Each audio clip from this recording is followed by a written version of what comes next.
What's up guys? Ngayong gabi ay sinundo ko na naman ang asawa ko galing sa trabaho niya. Naabutan ko nga siya nagsasara na ng tindahan guys, kasama yung kasama niya. Ang sipag-sipag talaga ng asawa ko guys. Kaya lang guys, itong camera ko parang masisira na. May lumalabas ng kung ano-ano sa screen. Yung camera ko parang ayaw na magtrabaho ng maayos. Nangunguyakoy na.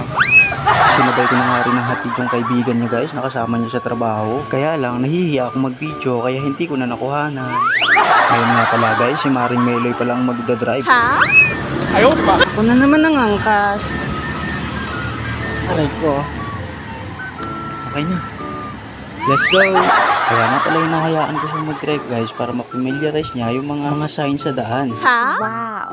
Ilang araw na lang kasi guys ay uuwi muna ako sa probinsya at wala munang magsusundo sa kanya. Kaya mamimiss talaga kita, mahal ko. Mamimiss talaga kita.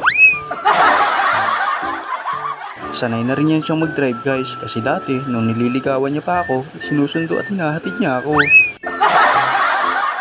Siya nga ang nagturo sa akin kung paano mag-drive ng motor guys at siya rin ang nagplano kung paano niya ako mabibilhan ng motor. Ha? Sa mga sandaling to guys, sinasabihan ko siya na palaging wag mainit ang ulo pag nagdadrive. Huwag gumaya sa akin. Ha? Sa gabi kasi guys, lalo na sa mga ganitong oras, marami ng mga pasaway na rider basta-bastang tumatawid sa hindi tamang tawiran o kahit naka-red pa yung traffic light.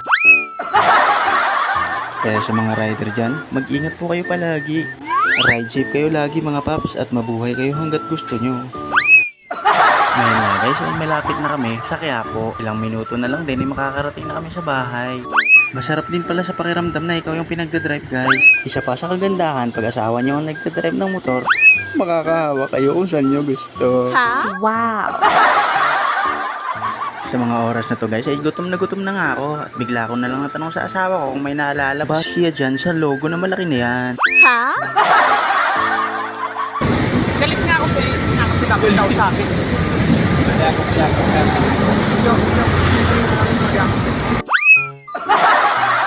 Ang hirap talaga intindihin ng mga babae guys. Kani-kanina lang ay okay kami. Tapos ngayon biglang tinoyo. Ha?